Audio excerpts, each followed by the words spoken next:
I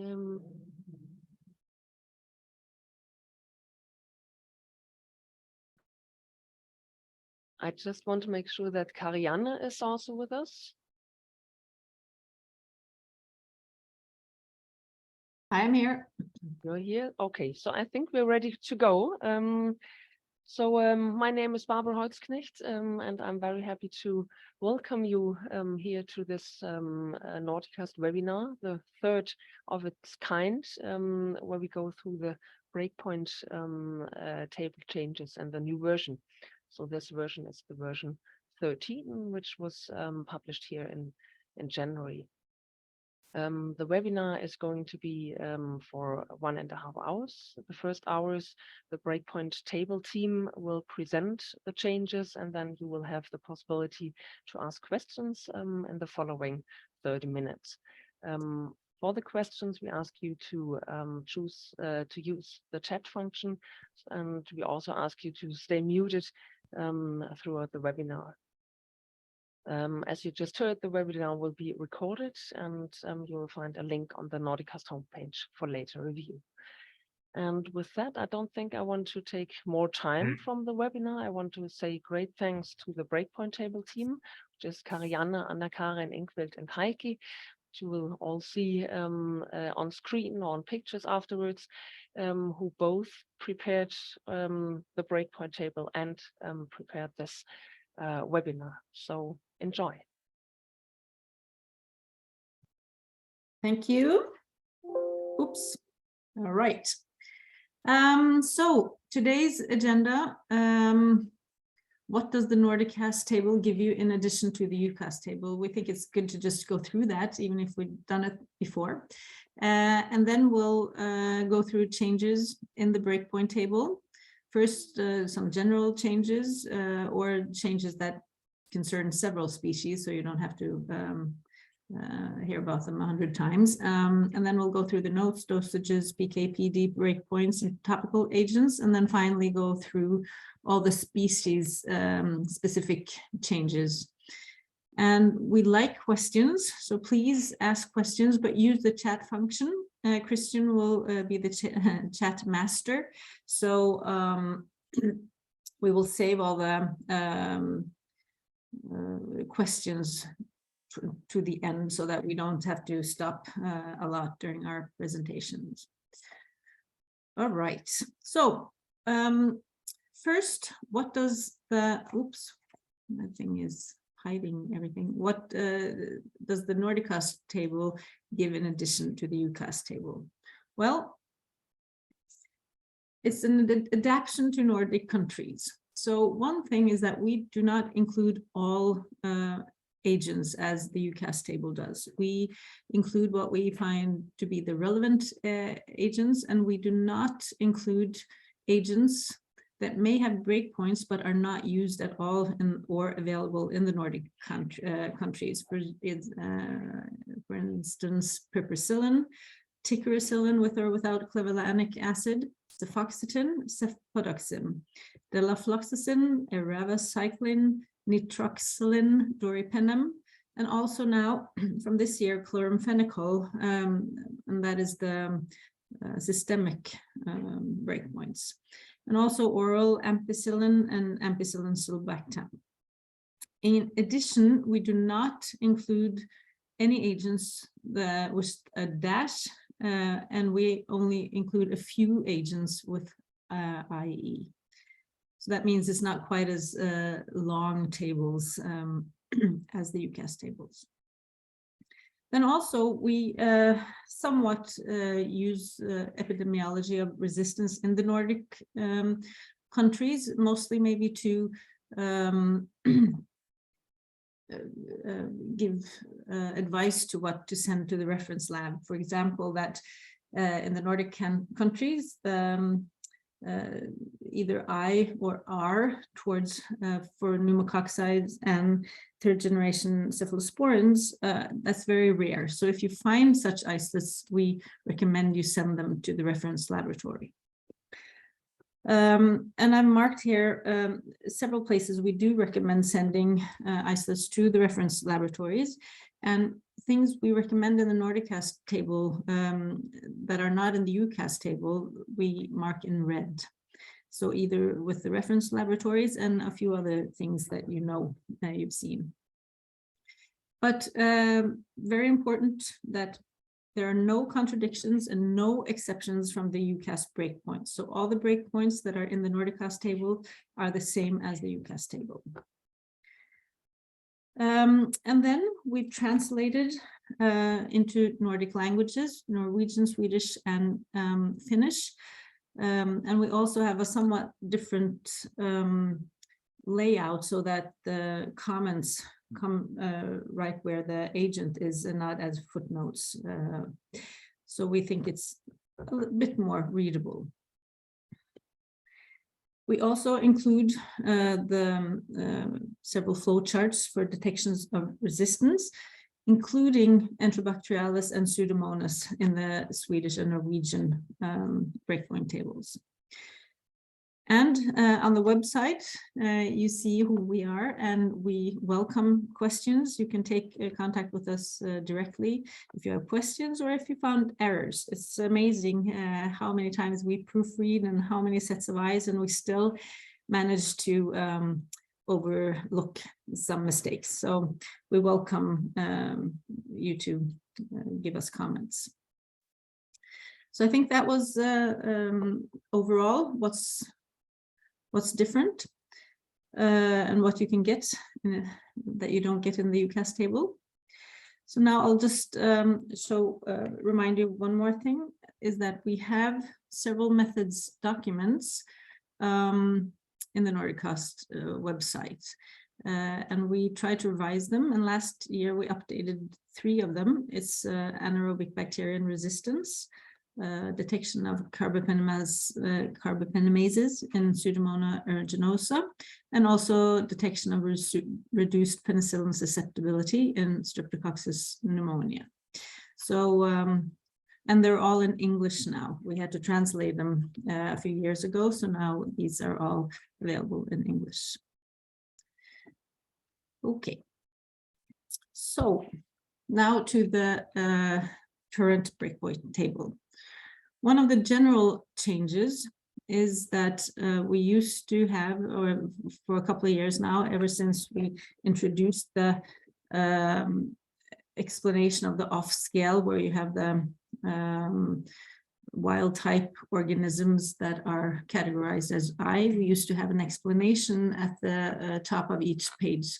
Now, as you see here marked in yellow, we have a link to the notes sheet. So it says, for abbreviations and explanations of breakpoints, see the notes sheet. However, in the NordicAST table, we have decided to still keep the specific note where we have these wild type I's. So for example, for Pseudomonas and fluoroquinolones, where we see that we have the off scale and we have the wild type I, we still give you the comment that the wild type is categorized as I, and that you can link to the dosing table. Another general change that I already mentioned is that chloramphenicol breakpoints, systemic breakpoints, they're removed throughout the table. So now they are only found in the topical agents.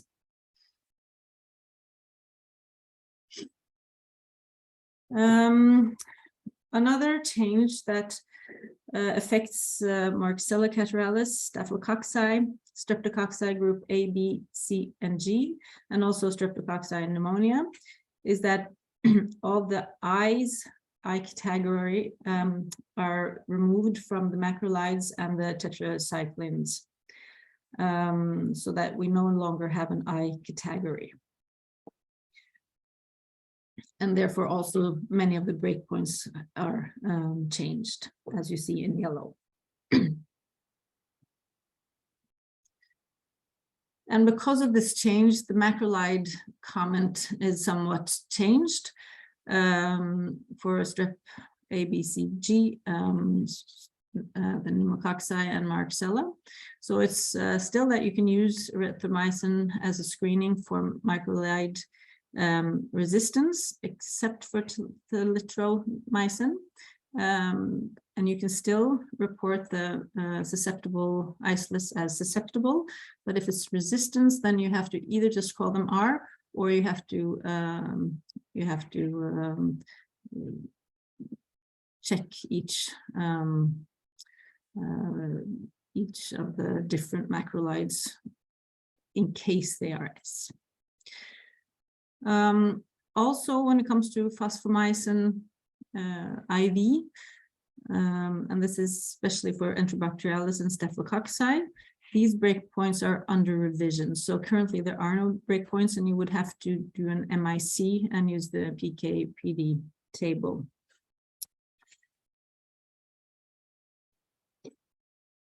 So that was the general, and now over to the more specific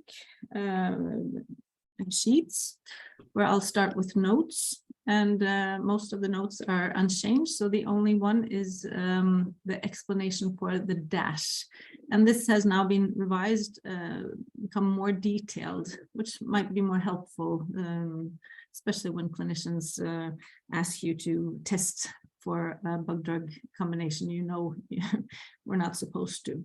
So a dash in the breakpoint tables indicates that the agent is unsuitable for treatment of systemic infections caused by the organism or group. And for this reason, EUCAST refrain from determining breakpoints and recommend that the agent is not included in the susceptibility test reports. And if you do include if you do include it, then you have to report resistance without prior testing. Yes, then I think I'll give the word to Anna-Karin. Yes, thank you, Karianne. And then we are going to talk about the changes in the sheets for dosages, PK/PD, breakpoints, ATU, and topical agents, and what's new. So we can go to the next slide, Karianne. There are a lot of changes in the dosages sheet, and one of the important one is that this sheet has a new name. It's now called dosages used to define breakpoints, and that is just a clarification. And there are a lot of changes in this sheet, and I'm not going to go through them all, but it's a good idea to actually take a look at the dosages used to define breakpoints sheet this year. There has been an updated introduction text that is mostly just to point out that in clinical practice, dosaging can vary widely by indication. So these are the dosages used to define the breakpoints. And in this sheet, they have also added dosages for more rare meningitis agents like linezolid and ciprofloxacin. And there's a new dosages for the S category for fosfomycin. And for Astreonam, there's a new comment regarding severe Pseudomonas aeruginosa infections that you should use prolonged infusion. Next.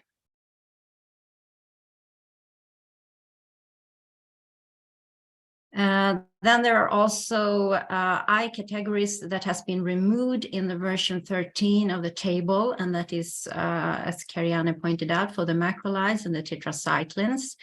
And that also means that the dosage used to define breakpoint sheet is altered.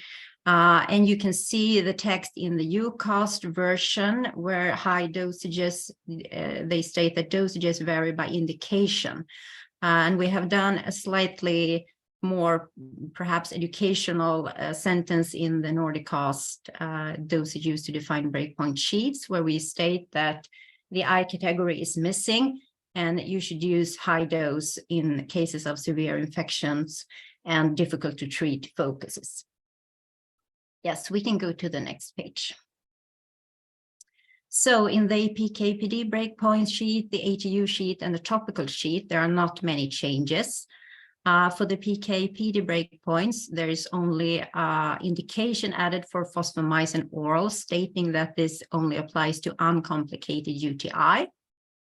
And for the area of technical uncertainty, there is no change in the text sheet, and there are only small changes in the version 13 of the table.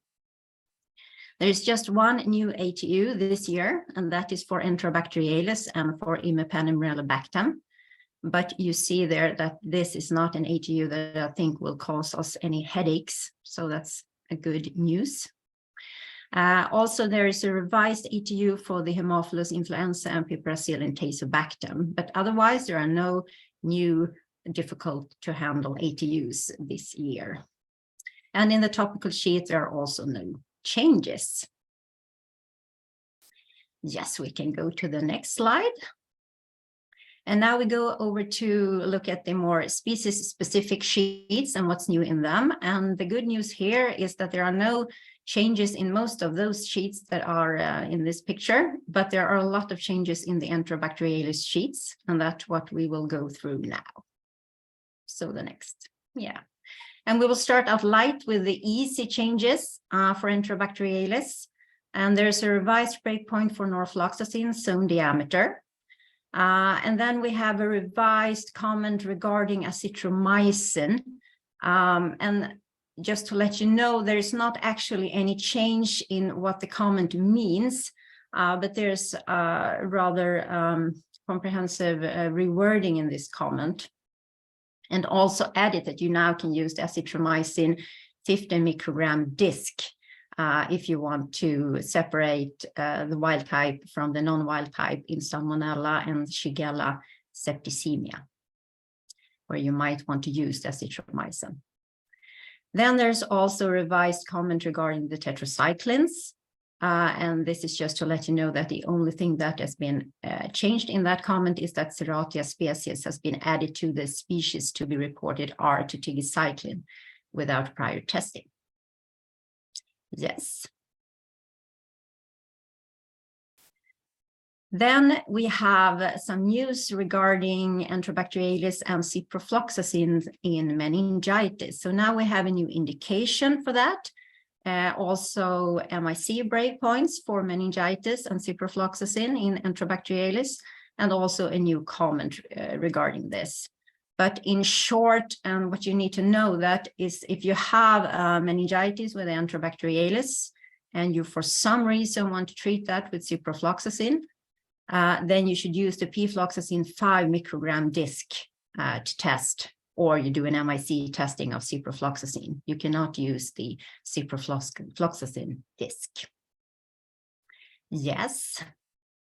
Then we have done some revision of the flow chart for ESBL-CARBA, or for CPE, the carbapenemase reducing Enterobacterialis. And this is because there has been requests from the Norwegian laboratories to reduce the workload for especially Enterobacter cloacae, as I think you all know. And this exception, I will show you the rationale behind it. But you know, right down to the right side, you have how the exception for testing isolates with meropenem below 28 millimeter, how it looked the last year. We stated then that if you have a meropenem disc zone of 25 to 27 and a Piperacillin tazobactam zone of 20 or above, you did not need to do any further testing. That is still true for most of the species, but we now have an exceptions that will, I think, reduce the workload a bit. And that is for the Enterobacter species and the Klebsiella aerogenes. If you have a meropenem disc zone of 25 to 27 and the Piperacillin tazobactam zone is 12 or above, then you don't have to do any more testing. So the purpose is to reduce the workload without any risk that we should miss out on the OXA48 positive isolates. And you can go to the next picture, Karianne, to show you the background to this revision of the flow chart. And these are histogram from the Netherlands from Professor Daniel Huang and his Enterobacter cloacae collection. And I think, of course, we have to have some histogram in a NordicAST webinar. So this is this year's histogram. And to the left, you can see the result for the different ESBL-CARBA enzymes and the meropenem zone diameters. And you see there that if you have Enterobacter cloacae with meropenem zone diameter between 25 to 27. That will, of course, be the OXA48 enzymes and some rare Vim isolates. And then if you look at the right histogram where we have the piperacillin tazobactam zones and also the enzymes, then you can see that all the OXA48 and the Vim isolates will have a piperacillin tazobactam zone below 10 actually, but we choose to set the cutoff at 12. So that is the background to this revision of the flowchart. Yes, then we have just a small revision of the comments of this flowchart. And this is also the Norwegian laboratories that have wanted us to be more specific on how to do the temocillin testing when you are using a commercial phenotypical test for temocillin. So now we have added that if you use a commercial phenotypical test for temocillin, you have to follow the instructions from the producer of the test and not just go with the zone diameter of 12. That is if you use a temocillin disc. And the last change is not really a change, it's just clarification, because as you know, for the last years, we have talked about these new OXA48 variant, the OXA244, which are more and more common to be temocillin sensitive. And this is just to point out that all OXA48 isolate, despite which variant, also including the OXA244, are still resistant to piperacillin tazobactam and to amoxicillin clavulanic acid. Yes, then we can go to the next slide. And this is probably the most difficult change for version 13. So this is how the Enterobacteriales and the aminopenicillin part of the table looked in version 12. Really, you know, nice, small, neat. And now actually you have to divide them into two slides. So we can take a look at the first slide. Yeah. So the good news is that on top of the penicillin part of the Enterobacteriales table, in the comments section, you have a link which will take you directly to the EUCAST guidance document start page, where you can look at the new guidelines or guidance document for how to use the aminopenicillin breakpoints, and there's also a flow chart there. But these changes, and I will start with the amoxicillin oral, is that you now have 3 different indications for amoxicillin oral.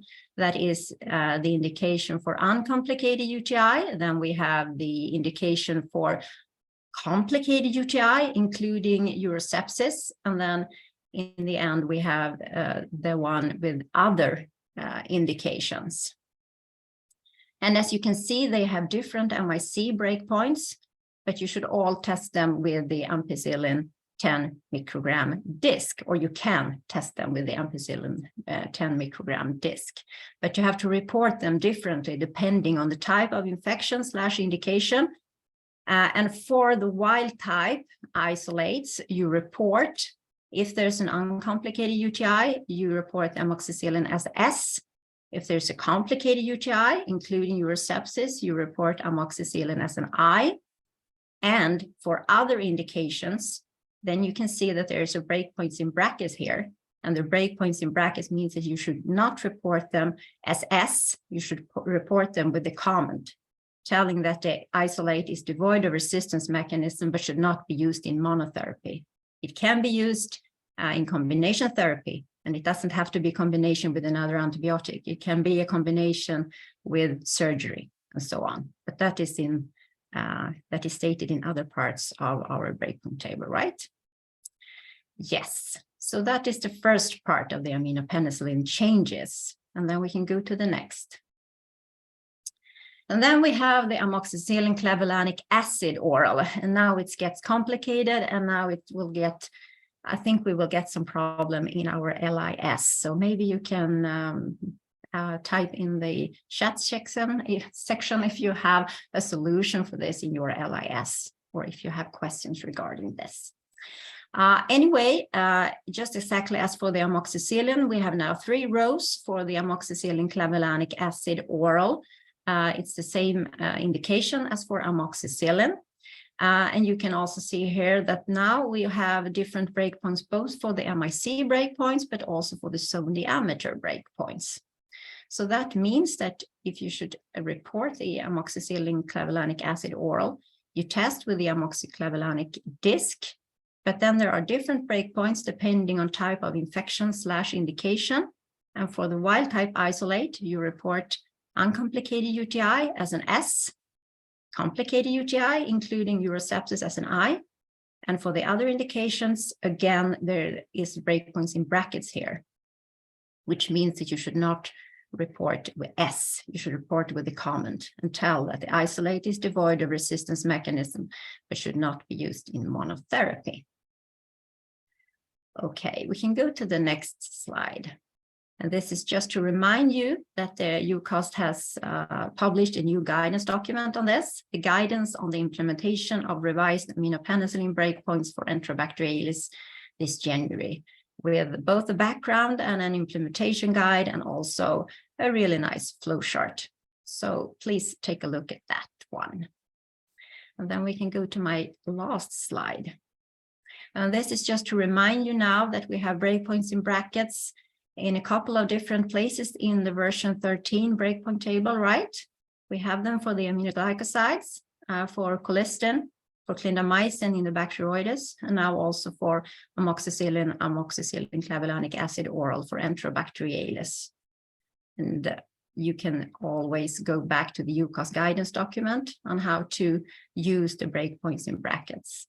You should, as I stated now several times, use a comment, not report them as an S. Okay. Now it's Ingvild's turn. Okay, thank you, Anna-Karin. I will start with the gram-positive cocci, and I think what's new here is slightly less complicated than what Anna-Karin just talked about. Next, please. So in short, I guess the highlights are the changes in the tetracyclines and macrolides, which was already mentioned by Karianne in the general changes. So for the staphylococci, beta hemolytic streptococci, and the pneumococci, the breakpoints have changed and the I category has been lost. And also their screening breakpoints have been removed. So it's the same as the normal breakpoint, but I will not go into that in detail on each species since it has been mentioned now twice. And what could have been a bigger highlight than I guess it ended up being is the species including in the Enterococcus sheet. Next, please. So other changes than the tetracyclines and macrolides for the staphylococci is the change in breakpoint for rifampicin for the coagulase negative staphylococci, so that they have different breakpoints than the Staph aureus. And another change is the phosphomycin, but I mentioned that as well. The breakpoints are under revision, and it's only a comment that has been added regarding that. But also the reference method for MIC for phosphomycin has been specified in the comment only because it was meant to be there already. So we have included that. Yes, next please. So for the Enterococcus species sheet, there was a discussion whether to state that only is valid for Enterococcus faecalis and Enterococcus faecium, and that is because the breakpoints are based on data only from Enterococcus faecalis and faecium. However, the plan is to collect data on non-faecalis, non-faecium Enterococci, and hopefully be able to have data enough to come with maybe own breakpoints for these species in later versions of the table. And a more pragmatic approach is to keep the other enterococcal species in that sheet until we have more data. So the possibility of using this for non-fecalis, non-faecium enterococci has not been removed, but in the comment, this uncertainty due to where the clinical data is actually from has been more emphasized. And it has also been mentioned that you can choose between using these breakpoints or using the EUCAST guidance document for when there are no breakpoints. Also, so that's a general comment on enterococci, and a comment that has been removed is the old NordicAST comment about always performing MIC test if the isolate is from a case of endocarditis, and that has been removed because the European clinical guidelines for treatment of endocarditis will be changed and will be published and will no longer require MIC testing. But that has not been published quite yet, so national guidelines may not still be up to date on that recommendation. Next, please. Other changes for the enterococci, the penicillin comment has been changed, and this comment is now different in the NordicAST table from the EUCAST table because we thought that our comment would make it easier to advise on treatment with piperacillin tazobactam in Enterococcus faecalis isolates that are susceptible to ampicillin. But we have also included that a few, less than 2% of the isolates that are susceptible to ampicillin will still have wild type MIC values, MIC values outside of wild type. But the clinical importance of that is uncertain. There haven't been many changes in the breakpoints among the enterococci, but the breakpoints for quinupristin, dalfapristin, and Enterococcus faecium has been changed with MIC breakpoint from 4 to 1, and zone diameter breakpoint from 20 to 22. Resulting also in the removal of the I category. Next, please. For the beta hemolytic streptococci, there has been an addition to the penicillin comment stating that the phenoxymethylpenicillin and this is a difficult one, isoxazolyl penicillins are such as cloxacillin and dicloxacillin. They are not considered adequate treatment for group B streptococci. And also a comment has been added to trimethoprim stating that the breakpoints are under revision. Next, please. For Streptococcus pneumonia, there has been a change in the breakpoints for cefuroxime, oral cefuroxime, from 0.5 to 0.25. So here again, the I category has been removed. And I think the macrolide table I don't have to mention because it's the same as what has been mentioned previously in the general changes. There's also been, we've removed a comment on the oxacillin zone diameter and what to do if it's less or more than 9 millimeters. That comment was there in version 12 for some penicillins, cephalosporins, and carbapenins. But we believe that that information is available in the flow chart and it describes well enough what to do. And also the comment was added to meningitis specific breakpoints, and whereas in truth that rule for what to do with zone diameter less than or more than 9 millimeters is not specific for meningitis. So it makes more sense to only have it in the flow chart. Next. For the viridans streptococci, there have been the addition of 3 species, so that is a change in the general comment. There are still no breakpoints for moxifloxacin and rifampicin, but since they both may be used in step-down treatment for endocarditis, it is advised to check for acquired resistance if they should be used for that. And while that was also true in version 12, but while that version only included MIC breakpoints, the new version also includes zone diameter breakpoints for that purpose. Next. And finally, for the viridins streptococci, the breakpoints, susceptible breakpoint, zone diameter breakpoint for penicillin, benzyl penicillin has been changed from 18 to 21, and that is also true for the screening breakpoint for benzyl penicillin. So that were the main changes for the gram-positive cocci, and I think Karianne has the next slide. Yes, thank you very much. So what's new in Haemophilus influenzae, Listeria monocytogenes, Pastorella, Campylobacter, Erococcus, Kingella, Eromonas. In short, not much, luckily. So only these three have some changes, which I'll go through. Haemophilus influenzae often has a lot of different things, but luckily today, this year, it's not very much.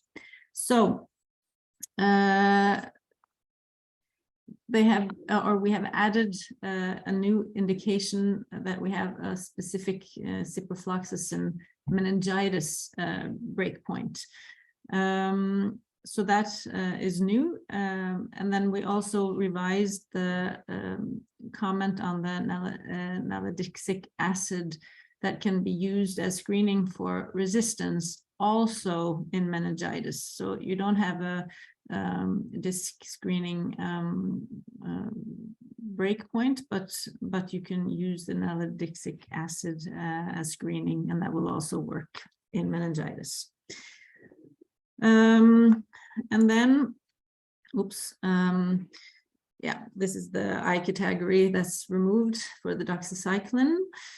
And then, as in pneumococci, where you find a lot of information in the flowchart, this also goes for the Haemophilus influenzae. So we used to have a specific comment about MIC determination for cefotaxime, ceftriaxone, and meropenem in meningitis. But we've removed this because you can find it in the flowchart, and also it's not meningitis specific. So those comments are gone.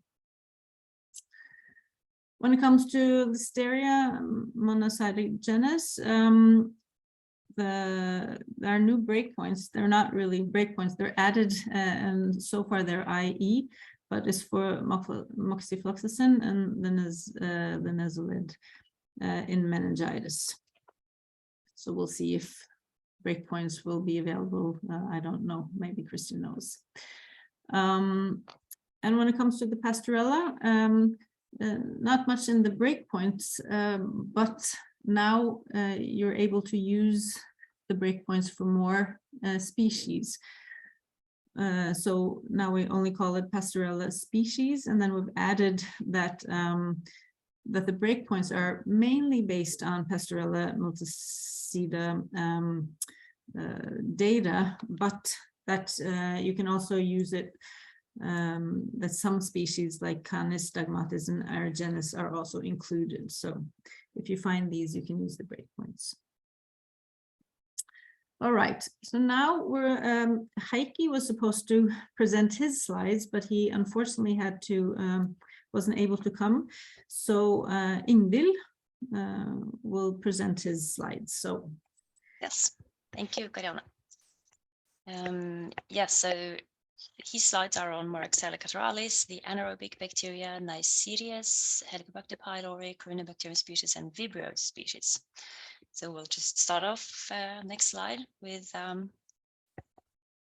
Moraxella catarrhalis. And as you can see here, a few breakpoints have been changed, but most of the drugs on that list are in the macrolide and tetracycline group that has the same change as mentioned in the general changes. So I'm not going to point that out more again, but also the breakpoints for suffix sim has been changed for Marxella with MIC from 1 to 0.5 and zone diameter from 18 to 21.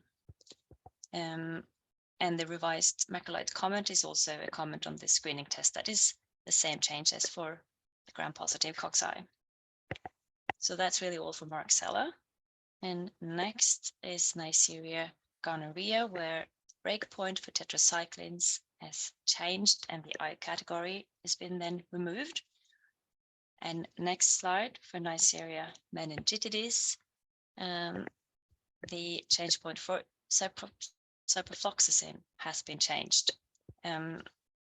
So in addition to that, while before ciprofloxacin was only, or the breakpoint was only for prophylaxis, the indications for treatment for meningitis, including other infections, has been included here, like we saw for other drug combinations with ciprofloxacin.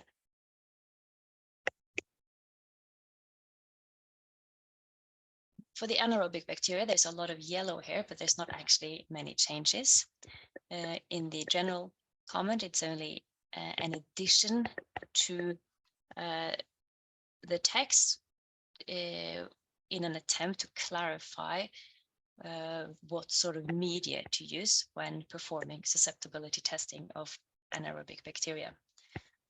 And also for the Bacteroides species, it has been specified that those breakpoints also is valid for Parabacteroides species and I'm just going to jump into this because I don't know how to say that, Falcicola, Dorei, and Vulgatus. Next, please. Yep. For the Vibrio species, there has been some small changes regarding the screening for macrolides and tetracyclines. And what the change is that basically it says that erythromycin that has been used in previous versions as well as a screen for azithromycin can also be used as a screen for itself, erythromycin.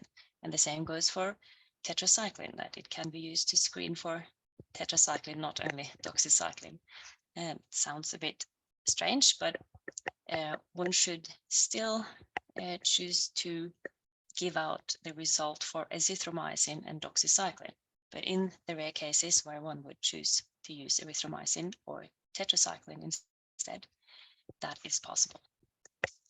Next, please.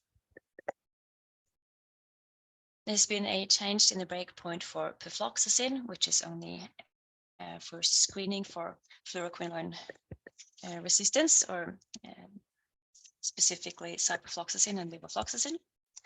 And that change is that the zone diameter has gone from 20 to 22. And there has been a change in the breakpoint for trimethoprim sulfamethoxazole, as you can see. Yeah. For Helicobacter pylori, the breakpoint for clarithromycin has been changed from 0.5 to 0.25, and our category then has been lost. And then next, for the Corynebacterium species, last fall, the breakpoints or specific breakpoints for Corynebacterium diphtheria and Alstrans were published, and that has been separated from the Corynebacterium species sheet, which means that the title of this sheet now is no longer Corynebacterium species, but Corynebacterium species other than diphtheria and Alstrans. And also in this sheet, there has been a change in the breakpoint for rifampicin, and the I category has been lost. Next. So as I said, breakpoints for diphtheria and Alstrans were published last year, and that resulted then in a new sheet in the breakpoint table. Next, which then of course is called Corynebacterium diphtheria and Corynebacterium Alstrans. And the general text on that sheet is the same as it is for the Corynebacterium species. Next, and as you can see, these are the drugs that they published breakpoints for: a couple of penicillins, a cephalosporin, a carbapenem, and a fluoroquinolone. I don't think I need to go into detail about each, and these are the last antibiotics: a macrolide, a lincosamide, tetracyclines, linezolid, rifampicin, and trimethoprim sulfamethoxazole. So that's the new addition to the table, and that was the last slide. Yes, thank you. So we're way on time, so you can ask us lots of questions. This is the picture of the NordicAST group. I think almost everyone's there, and I've marked out us in the breakpoint table team. And on the webpage, you also find our email addresses. So like I told you in the start, that we welcome you to send us comments, or if you find mistakes that we need to correct. So I don't know if you want to take it from here, Christian. And yes. Should I stop sharing, or should I keep it in case we want to go back to a slide? Maybe you can keep it. Mm-hmm. So we only have 2 questions, and one of them is from Anna-Karin. But it's nice to have some. The first question is that Streptococcus pneumoniae belongs to the Metis group taxonomically, but is not included in the virulence group Streptococci sheet. Do you want me to both read and answer the question, or is that too boring? Please feel free if someone wants to respond to it. Otherwise, it's fine for me to do it. Go ahead, Christian. You have been quiet for a long time. Yes. Well, this has been a tradition for, well, as long as there has been a breakpoint table, both with NordicAST and EUCAST and other international breakpoint committees, that Pneumococcus is singled out from the rest of the virulence group, so it's implicitly so that the virulence group sheet is virulence minus pneumococci. So that's really how that thing works, and that is usually not stated. But of course, if you're doing some other types of analysis, things like sequencing-based analysis and so on, 16S, etc., you will have to take this into account, but not with regards to AST, since Pneumococcus has its own tab in the breakpoint table. So that was one question, and the other one, maybe you would like to take that yourself, Anna-Karin. Yeah. Not really. No. Well, I have a question for everyone attending, actually. I would like to hear if you have a solution for your LIS systems regarding these breakpoints in brackets in general, but also for the amoxicillin clavulanic acid for the Enterobacterialis and the 3 different indications. And maybe some of you have not thought about it yet, but I thought this is a good forum to share experiences. Och jag tänker att det går bra att prata på sitt eget språk om man vill säga något i den här frågan.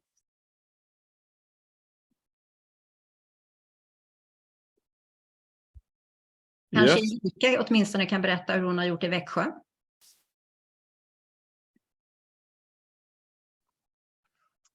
Yes.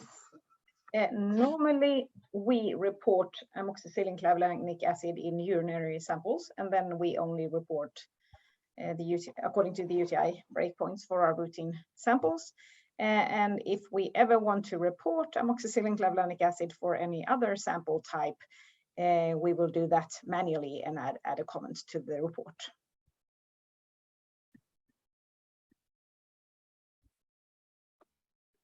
Yes. Are there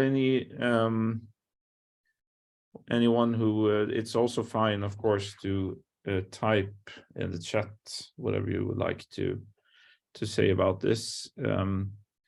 And of course, it's fine to return with suggested solutions on email and other things as well.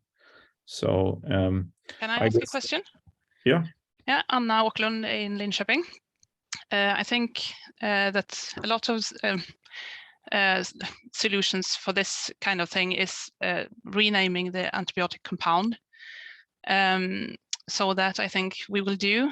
And I would really like to have the opportunity in the lease as reporting breakpoints in brackets, because then it will be more easy to explain. So that's something that I would like the lease manufacturers to serve us with. And I also have a question. Now it's okay to treat urinary tract infections with amoxiclav orally, and I think that will be really popular. And do we really think that we want it to go that way? So it's it will be difficult to say no from now, I think. I'm not exactly sure. How do you mean treat orally? That has been possible for some time. Yeah, but we have until now just said for uncomplicated urinary tract infections. Mm-hmm. Well, this is obviously a table that's done for a number of countries and with different treatment traditions. It's up to each and every country which recommendations you wish to have for different infections, and this is really up to those writing treatment guidelines. I think it's fair to say that if you have a pyelonephritis, and provided you use an appropriate dosing regimen, which means you need to give it in high exposure, there is nothing contradicting that you can use amoxicillin clavulanic acid. Of course, there are side effects with that, but there are also side effects with ciprofloxacin, which are at least as major, I would say. And for upper UTI, you need usually to have some oral alternatives, and I don't see why amoxiclav couldn't be one of them. So I would not say as a general rule that there is any problem in from a laboratory point of view to report that. But of course, it depends entirely on what the treatment options are, and if you have treatment guidelines locally that people might want to follow. I'm not sure if I understood the question correctly, but that is anyway the way the thinking has been going around this, that there is convincing data to say you can treat pyelonephritis with high exposure. Yeah, you got me right, and I think that many will start reporting this for upper UTI then. Yes, and it's one of several options. You could report it in a stepwise manner if you don't want it to be a first choice. But I think it's a viable option in case you have exhausted other things and maybe what is your first line treatment of pyelonephritis. Anna-Karin has raised her hand. Yeah, I think this is a very good question by Anna Åkerlund. And I actually see these new breakpoints for amoxiclavulanic acid. I see them more as a way to, cooperate with the ID specialist when they, really want to have the amoxiclavulanic acid, for example, in when there's an abdominal infection and you have said no like 10,000 times, and now you can report them with a comment. But I agree with you that anyway, I don't think I would like to have amoxiclavulanic acid from day one if I have urosepsis, Christian. No, I mean, not the oral variant, but this is another thing, I think. Yeah, because you mean that it could be used as a step-down treatment. Partly there right? is a situation with the mild pyelonephritis, and then we have to remember that amoxicillin clavulanic acid IV is used extensively in many countries, and it seems to be working absolutely fine. Yes, but honestly, I don't think there is a lot of resistance also to factor into all of this. So if you have a sick patient, obviously you need to consider whether the patients need to be admitted to a hospital, as always. And perhaps ciprofloxacin is also a safer choice and probably has somewhat higher efficacy as well. But what I mean is, if you have tested it and it tests as I group and you want to use it for oral step-down treatment of pyelonephritis, I don't see why it would be worse than any other agent. And it is definitely used in many places. It's needed. And of course, you may opt not to focus on it in a specific country's treatment tradition, but sometimes you need also to have a few options for step down. Barbara, you have raised your hand as well. Yeah, I just wanted to make one point here, because there was a question in the chat as well that often we don't know the indication. And Yeah. I think that question was referring to that you, if you report an urinary tract, a urine isolate, you don't know whether it's an uncomplicated or uncomplicated UTI. And then you need to be conservative and report the one that's the strictest breakpoint, obviously. Yeah, either you can do that, or you can choose the way that Anna also pointed out, and which we discussed, for example, in the last workshop last year, that you can have two agents in your list. One is called amoxicillin for uncomplicated UTI, and one is called amoxicillin for complicated UTI. So that is a possible way to solve that problem if you want to go that way. Yes.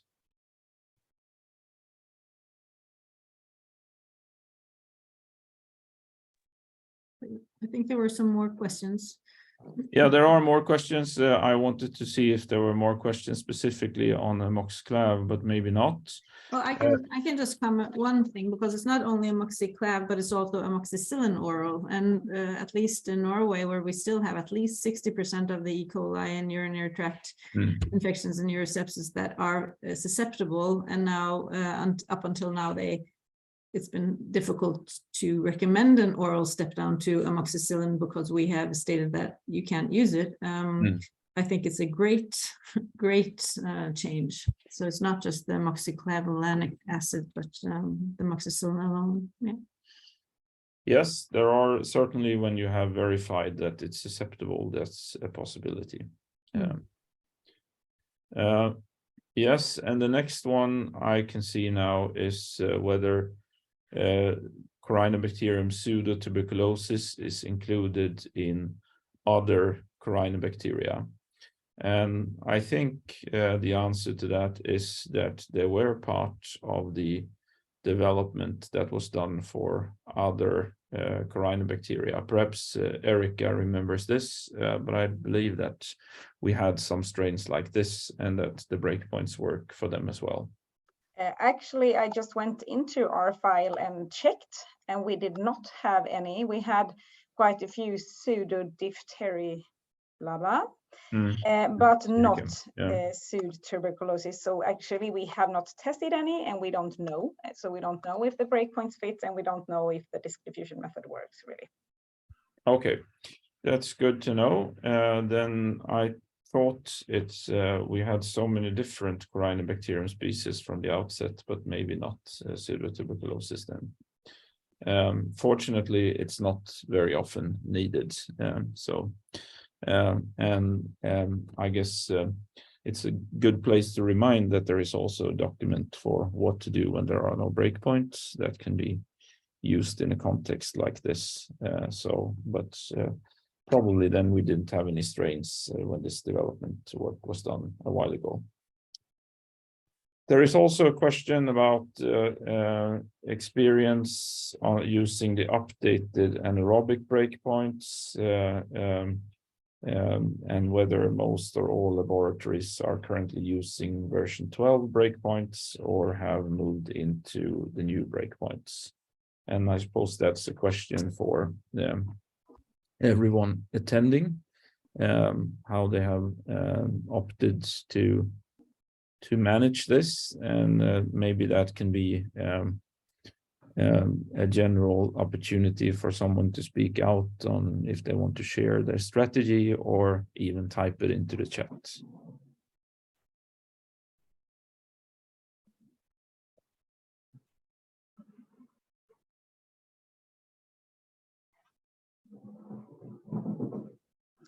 I can start then by commenting, and I assume, Lisa, that you mean the change from having breakpoints for gram-negative anaerobic bacteria and gram-positive anaerobic bacteria to the breakpoints being species or organism group specific.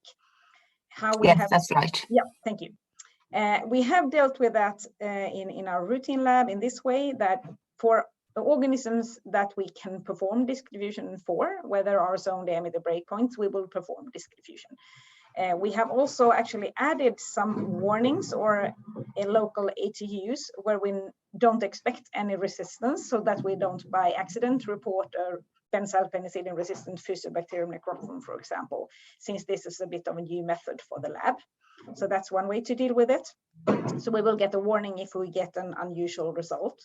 And then we have two other options. One is when we find an anaerobic bacteria and we decide not to perform AST at all, then we just add a comment on the bacteria. And then we have the third option, when we have an anaerobic bacteria which is not part of the ones having breakpoints, we will perform gradient test MICs according to the manufacturer's instructions. And we will then add a fixed comment again saying that anaerobic bacteria are usually treated with, and then list the agents with breakpoints for the other species. And then we say there is no standardized method or breakpoint for this. But if the lab finds any resistance, we will report resistance. So if all of them are above the breakpoints in the guidance document, or I'm sorry, below the R cutoffs in the guidance document, we will just add the comment that they can usually be treated with these agents. And if any of them has an MIC that is higher than the R cutoff in the guidance document, then we'll report that one as R. So that is one way to deal with it in the LIS and report system. Yes, this is a nice suggestion, I think, Erica, except maybe that it's better to do agar dilution whenever possible. But apart from that, I fully agree that this is a good approach, and being a bit more restrictive about and not automatically testing everything. Of course, if it grows in a blood culture or in a brain abscess or something like this, then there is no question you need to do AST. But there are also many situations with mixed cultures where maybe you don't need to conduct AST with all of them. You can rather focus on some of those that are known to be more, let's say, carriers of AMR, such as Bacteroides, for instance, which tends to be more resistant than the other ones. So, and of course, there is also still work ongoing, both with expanding the number of agents and species at the EDL. So that will also help out with some other species. So, but just using the old breakpoints is not really solving anything, because we don't know if they are appropriate or not. So that's just, I think, then we can much more recommend to consider a strategy similar to what Erica said, and then of course it depends on which method you have access to for MIC testing. So yes, Barbara.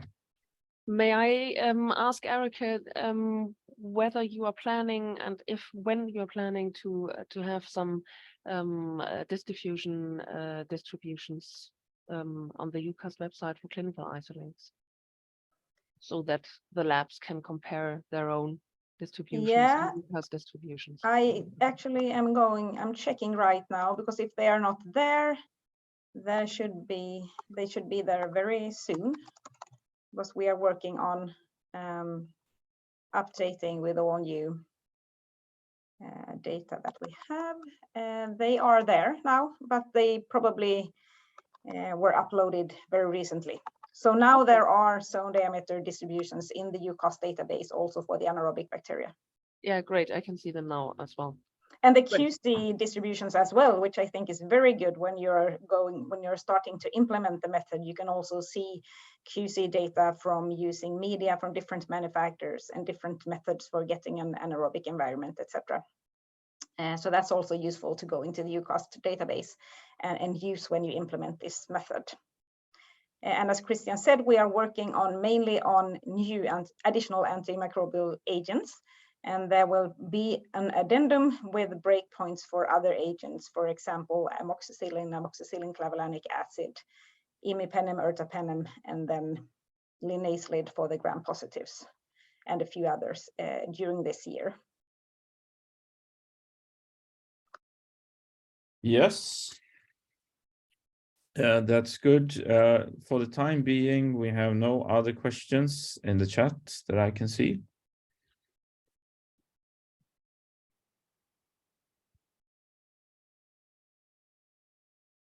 Well, then I might just ask another question to both you, Erica and Christian.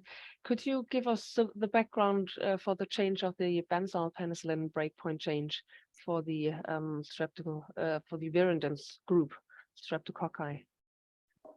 Yes, Yeah. I can start, if that's okay, Christian. Yeah, please. So during last year, we performed a study together with a French reference laboratory for Streptococci. And they had performed a very big study where they collected invasive virulence group Streptococci from many different French hospitals. So they had a collection of 550 isolates. Those were very well species identified with molecular methods and so on.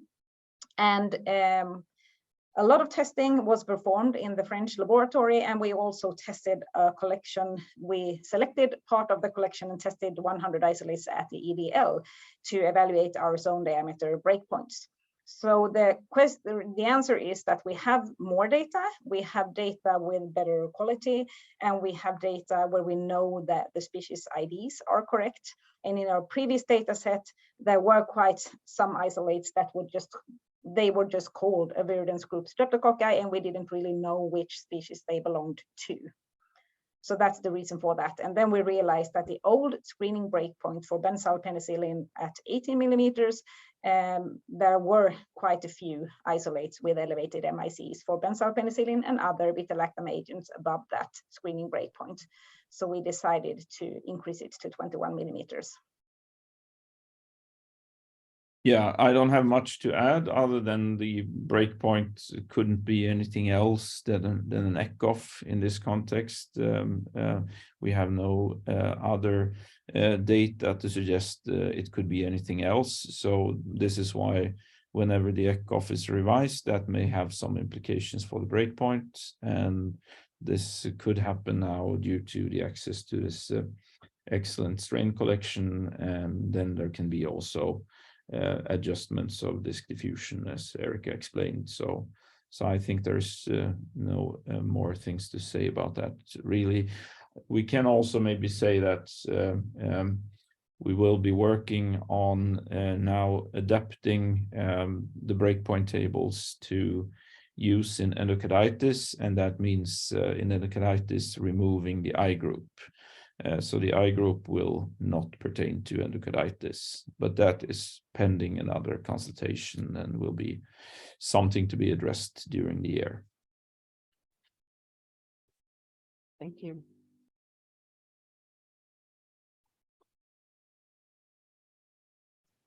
Can I have another question? Yes, sure. Enterococci and ampicillin, do you want us to test for piperacillin tazobactam, or do you just want us to be very confused about that under 2%?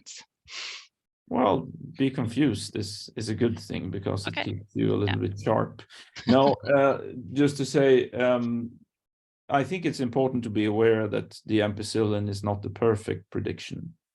So there can be situations where it's close to perfect prediction, but not the perfect one. So there will be occasionally some strains with elevated MICs for Piptazo that are not detected by the ampicillin prediction, if you like. So, and this is one way of resolving it is obviously to develop a breakpoint for Piptazo alone, but that also takes quite a lot of time and resources and needs to be prioritized in relation to other things that are also important. But that would, of course, maybe be the easiest solution in the long run, but for practical purposes, the Piptazo prediction works very well, but it's not perfect, and whether that will lead to treatment failures and so on is also unknown, and it's also unknown what the PK/PD target for Piptazo is. So perhaps some of these with elevated MICs could even respond. So I don't think we have any reason to say that you should be extremely concerned about this, but maybe it is something to think about if you have an infection which is responding poorly, and that it's not a perfect prediction. But Christian, does it mean that we cannot now automatically report Piptazo susceptible just based on ampicillin?